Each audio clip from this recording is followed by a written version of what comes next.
In today's narrative, we explore a deeply emotional story of betrayal that unfolds in a manner few anticipate.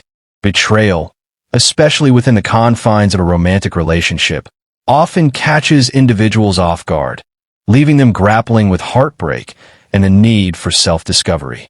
This tale revolves around my experience of facing infidelity from a long-term partner, leading to a profound personal journey marked by revelation, confrontation, and ultimately, empowerment. I was a 32-year-old man in a committed relationship with Sarah, a vibrant 30-year-old woman. Our 6-year partnership was built on shared dreams and aspirations, including discussions about marriage and a future together.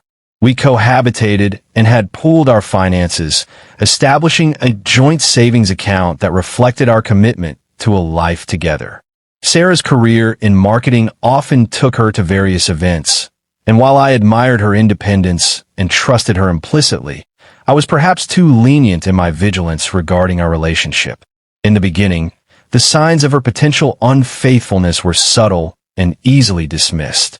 There was an increase in her need for privacy, especially concerning her phone.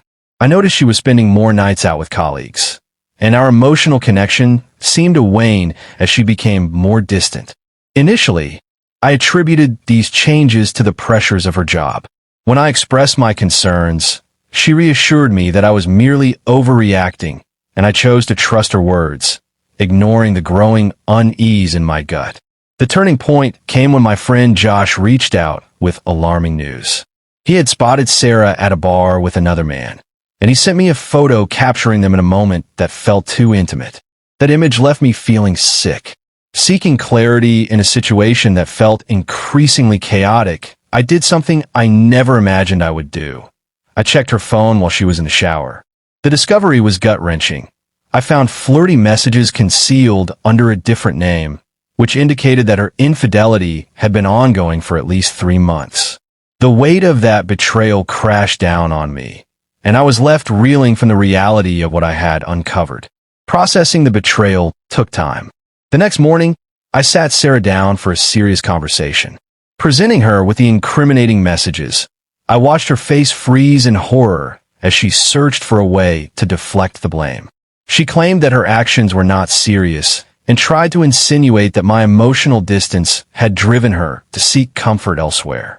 I remained composed, but my heart was heavy with disappointment.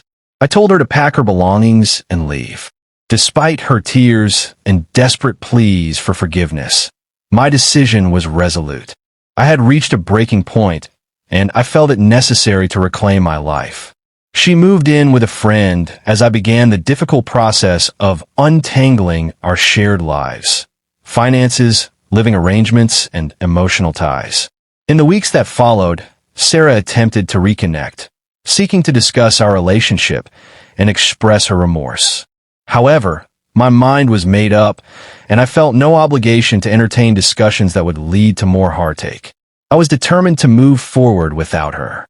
As the months passed, I adjusted to life alone, navigating the profound transition from we to me.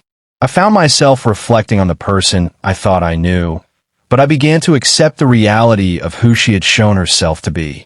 In my quest for closure, I noted that Sarah had reached out several times, offering apologies and reminiscing about the happier moments of our past. A fateful encounter at a grocery store brought us face to face. The initial awkwardness quickly faded, and I sensed a profound indifference toward her presence. When she expressed how much she missed me, I simply replied, "I don't." That moment was enlightening for me.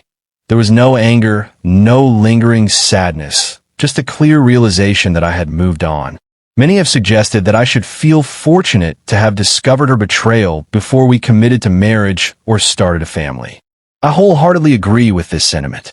As I consider the possibility of trusting again, my focus remains on enjoying my independence and fostering personal growth without the pressure of rushing into another relationship. In a related tale, a 25-year-old woman found herself grappling with the discovery that her boyfriend of 3 years was cheating on her. This revelation came just as he was preparing to receive a significant state award. Faced with a moral dilemma, she contemplated whether to confront him publicly or discreetly slip a photo of him with the other woman into a presentation reel. Ultimately, she chose the latter, asserting her power in the situation without regard for what others might deem the high road. Both stories illustrate the painful yet transformative journey that betrayal can initiate. Whether through confrontation or the choice of indifference, reclaiming one's power is a crucial step in the healing process. The silent acknowledgement of betrayal often speaks louder than words, resonating deeply within us as we navigate our path toward healing and self-discovery.